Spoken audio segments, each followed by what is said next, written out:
Olá, Jair Sanches mais uma vez, Sofisma. Estamos em Mosquitos e Camelos, é a nossa abordagem. Então, antes de iniciarmos, clica aí embaixo no botãozinho, inscreva-se no nosso canal, assim você já recebe em primeira mão tudo que a gente gravar por aqui. E vamos embora, Sofisma!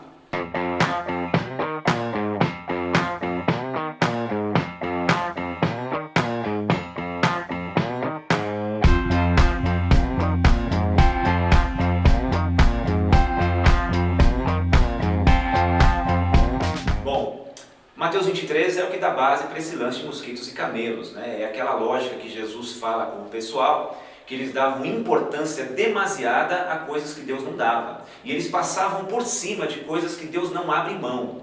Então, alguns versículos antes de Jesus, no capítulo 23, versículo 24 de Mateus, dizer para eles assim: guias cegos, que coais o mosquito e engolis o camelo. Ele vai dizer assim: fariseus, vocês dizimam do endro, do hortelã e do cominho, mas vocês desprezam as coisas mais importantes da lei, os elementos mais importantes da lei, que é a justiça, a fé e a misericórdia. Fazei estas coisas, justiça, fé e misericórdia, e não desprezeis aquelas, ou seja, dizimar do endro, hortelã e cominho. Interessante que o endro, hortelã e cominho eram hortaliças que a lei não prescrevia que se dizimasse.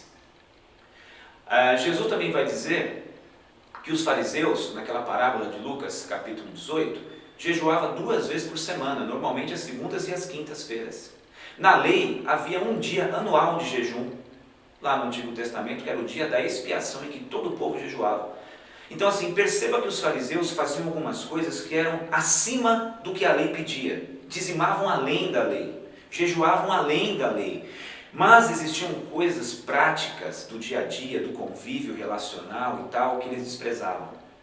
Então Jesus vai dizer assim: olha, vocês são muito bons em algumas coisas, mas que não mexem com os valores de dentro de vocês. Vocês coam mosquitos e engolem camelos, vocês se preocupam com coisas que Deus não está tão preocupado, e vocês passam por cima de outras que Ele dá muito valor. Hoje eu quero falar um pouquinho sobre esse lance, por exemplo, do dízimo, que é um dos assuntos mais polêmicos e está cheio de gente falando aí no YouTube sobre dízimos. Então, às vezes as pessoas me perguntam: pastor, o dízimo, ele é da lei? Aí eu digo: não, não é da lei. Ele está na lei, mas ele não é proveniente da lei, porque o Abraão dizimou antes da lei. No tempo de Abraão não tinha Moisés, não tinha lei, não tinha o Pentateuco, os 5 livros da Bíblia, os primeiros, que eram chamados de Torá. Então, assim, o dízimo é do Antigo Testamento? Olha, o dízimo está presente no Antigo Testamento. Mas e no Novo, pastor? O que ele fala? Olha, pouquíssima coisa. Mateus 23, que Jesus vai dizer: exerçam justiça, fé e misericórdia e podem continuar, não desprezem o fato de dizimar. A carta aos Hebreus no capítulo 7 fala alguma coisa também. Assim, o dízimo tem a ver com a igreja? Olha, vamos ser muito sinceros. Eu sou pastor de uma igreja. Isso pode depor contra mim. Mas o dízimo não é mandamento.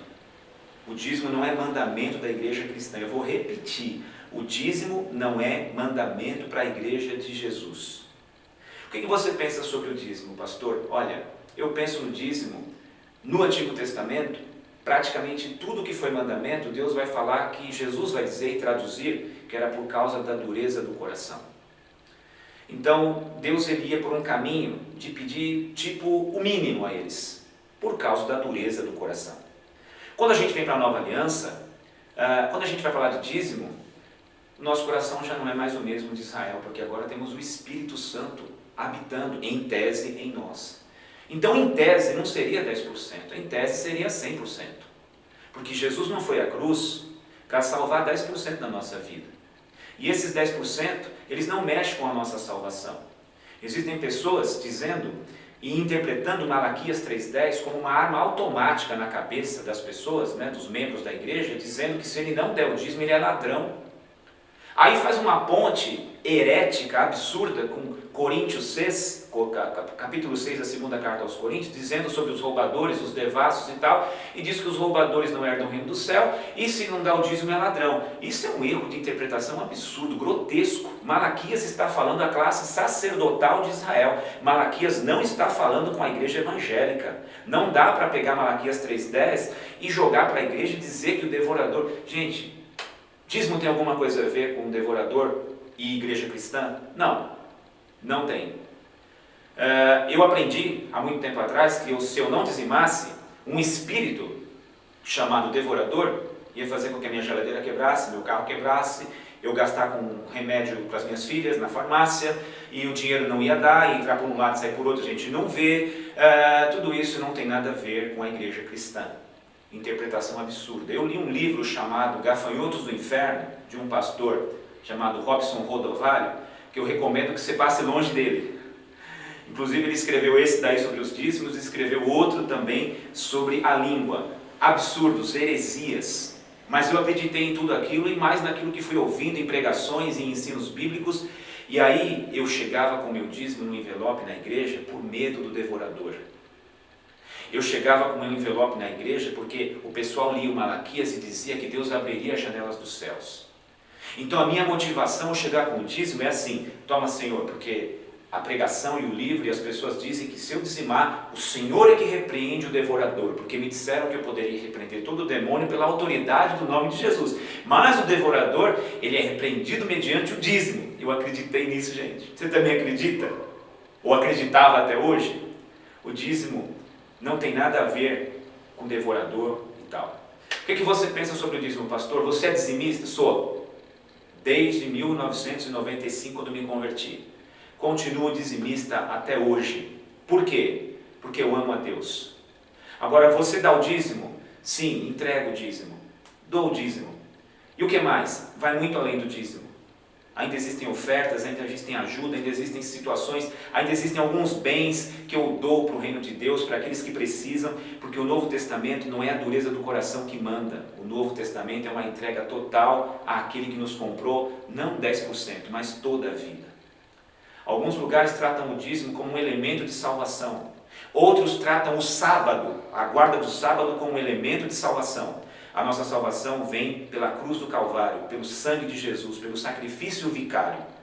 Então, se eu der o dízimo, eu vou para o céu? Também não. Se eu não der o dízimo, eu vou para o inferno? Também não. Uma coisa não tem nada a ver com a outra. Agora, cuidado com a avareza, porque normalmente quando se pergunta, o dízimo é da lei? O dízimo é para a igreja? Tem devorador ou não tem? Então as pessoas às vezes querem se esquivar do seu dever cristão de contribuir com o reino, colocando desculpas, é da lei, é da graça, não é. Gente, o dízimo está no Antigo Testamento e lá no Antigo Testamento era mandamento, as suas plantações, os seus animais, as primícias eram levadas aos sacerdotes.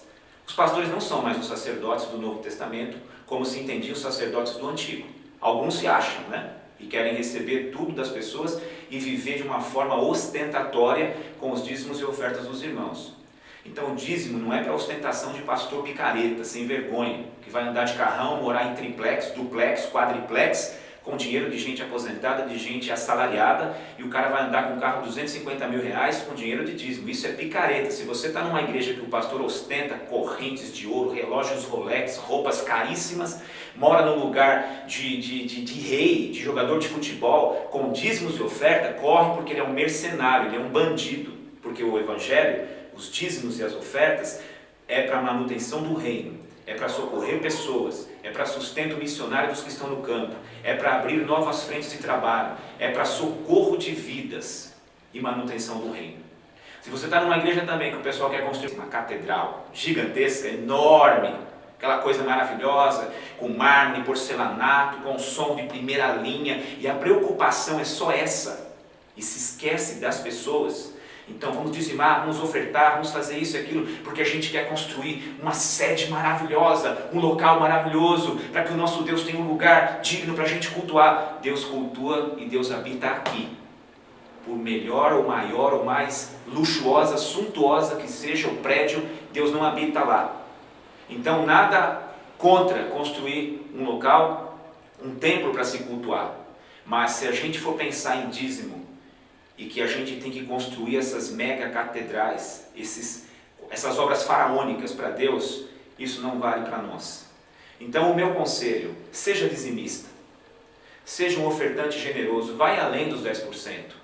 Então, ao invés de ficar perguntando, eu tenho que dar 10% por causa do devorador? Não, devorador não tem nada a ver com a gente. Devorador era uma espécie de gafanhoto que comia a plantação junto com o migrador, cortador, e a teologia da libertação, a teologia da batalha espiritual, transformou aqueles gafanhotos e jogaram para o Novo Testamento como espíritos malignos que vêm atrapalhar a vida da gente. Isso não tem nada a ver, ok? Não tem nada a ver.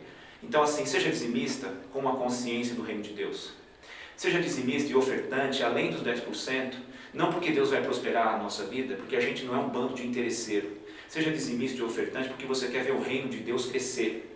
Seja dizimista e ofertante com um sentimento de gratidão por tudo que Deus tem já te abençoado e te dado, pelo fruto do trabalho e que abastece os seus celeiros e abençoa seus filhos. Então, em gratidão, seja um ofertante, um dizimista generoso e vai além dos 10%. Esqueça essa conta exata de ficar perguntando, é do líquido, pastor, ou é do bruto, pastor? Que é do líquido? Não, vai além dos 10%, abençoa o reino de Deus, abençoa a obra de Deus e esteja num lugar que é transparente com as contas. Esteja num lugar que é transparente com o que faz com o dinheiro, porque isso também é importante.